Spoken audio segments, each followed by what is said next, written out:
Hey guys, dumating tayo dito sa Makamot, sa dating location and current location pa rin ng Manalo K9.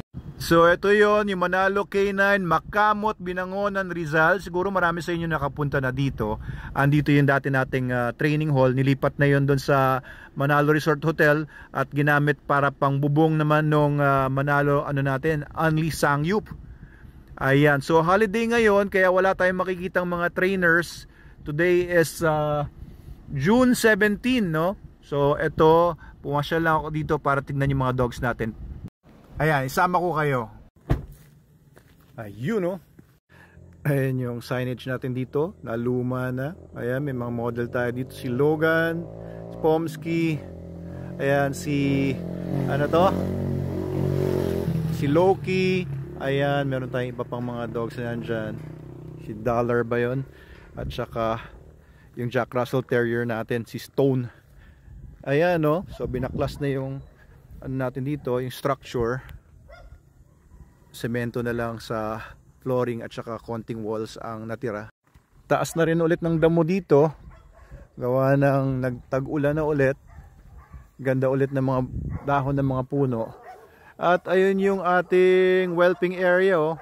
Inalis na rin yung mga bubong. Wala na kasi tayong binibreed muna sa ngayon. Buo pa rin yung comfort room. Hindi ko lang alam kung bakit may nakakawalang aso dito o kaninong aso yan. Pero ayun, no, mukhang may bully nakatali doon sa may hall natin doon. Tingnan nga natin yung mga dogs. Pero bago ang lahat, mag-CR muna ako. Ayos! So tingnan nyo to guys, oh. Napaka peaceful dito. This was very ideal for training dogs, breeding dogs, ayan, entertaining clients ng dog training. Pero we have to let this go. Siyempre, hindi naman sa atin ito. Inuupahan natin dito yung 2.2 hectares ng mga may-ari ng lupa. And this house, Manalo K9 for so long, no? 12 years or 13 years. And mamimiss namin ito.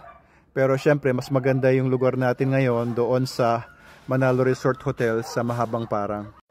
Maraming naganap dito sa lugar na to. We've been here nga for so long at ang dami ng pinanganak na mga super dogs dito at mga na-develop natin. Yung mga super dogs na sinupply natin sa Philippine Coast Guard, 252 dogs yon. Sa Malacanang, dito rin galing yung mga sinupply natin for many other security institutions and establishments like Okada, Soler, Resorts World. Dito namin trinain lahat yun. Breed yung mga dogs and trinain din yung mga handlers.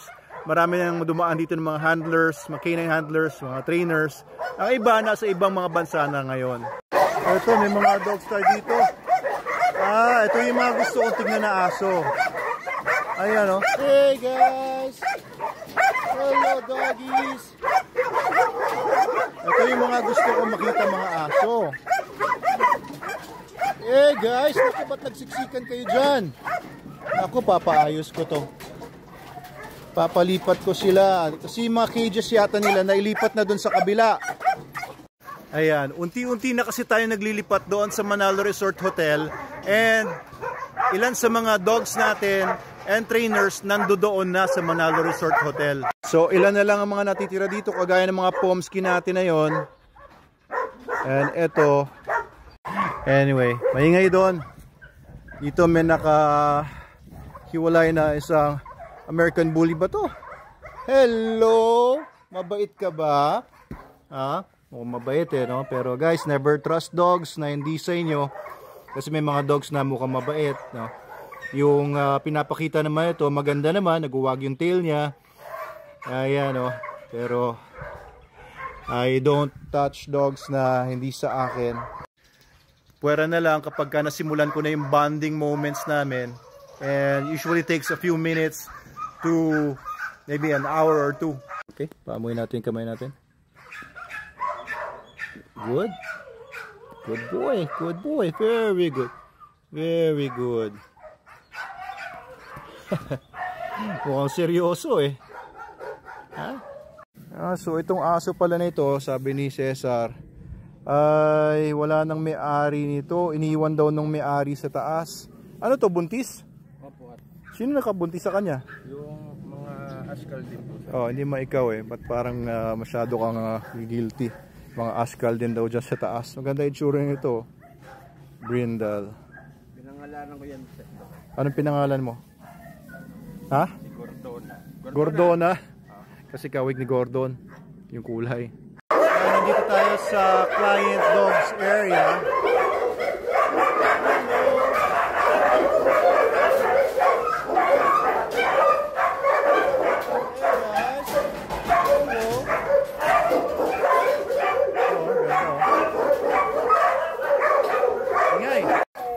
Dito may Siberian Husky tayo. And si Parker! Parker! Hey, good boy, Parker. Dadalhin ko na to sa Manalo Resort Hotel. And ito, may mga dogs pa tayo dito. Ito pala si Stone. Hey, Stone! Hey, doggies! Hey, Wappy! Wala, galit na galit naman to. Good girl. Alam ko anak ni Loki to eh. Babae. So ito si Wolf na Siberian Husky natin. At ito ang aso na to, ang pogi-pogi. Sa client po yan. Pogi pero matapos. So itong lugar na to, dati maraming kulungan dyan. Marami tayong kulungan hanggang doon, isang halera. Pero ngayon wala na silang lahat. Binenta na natin yung mga kulungan na medyo puro kalawang na. And yung mga stainless steel natin mga kulungan na ilipat na sa mahabang parang. Ayan, medyo nakakalungkot na kasi wala na, paalis na tayo dito. Ayun, huyag-huyag na yung kubo ni Cesar. Ayan, at least yung binibuild nila doon mga barracks, mas maayos na kaysa sa mga barracks natin dito. So, syempre yung maging office nila, mas maganda na rin, hindi na kagaya ng mga offices natin dito kasi atin na talaga yon. Alright, so may mga ilang mga structures na mga babaklasin pa tayo dito bago completely tayo makalipat sa mahabang parang. Cesar, masaya ka ba nalilipat na tayo sa mahabang parang? Oo, naghihintay na nga po ako kung kailan nililipat. Oo, mamimiss mo ba tong lugar na to? Opo, mamimiss kasi 9 years din ako dito. 9 years, no? Out of the 12 years na nandito tayo. Opo. Anong pinakamamimiss mo dito? Yung mga kapitbahay po, yung mga tindahan na nauutangan. May mautangan ka rin naman siguro doon.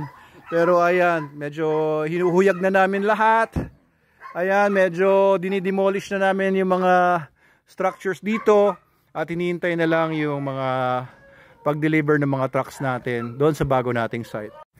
Itong multicab natin, ano to, ancient history to ng Manalo K9. Ayan o, baka dalhin pa natin yan doon. Paano kaya madadala yan? Punta tayo sa Whelping. Ayan o.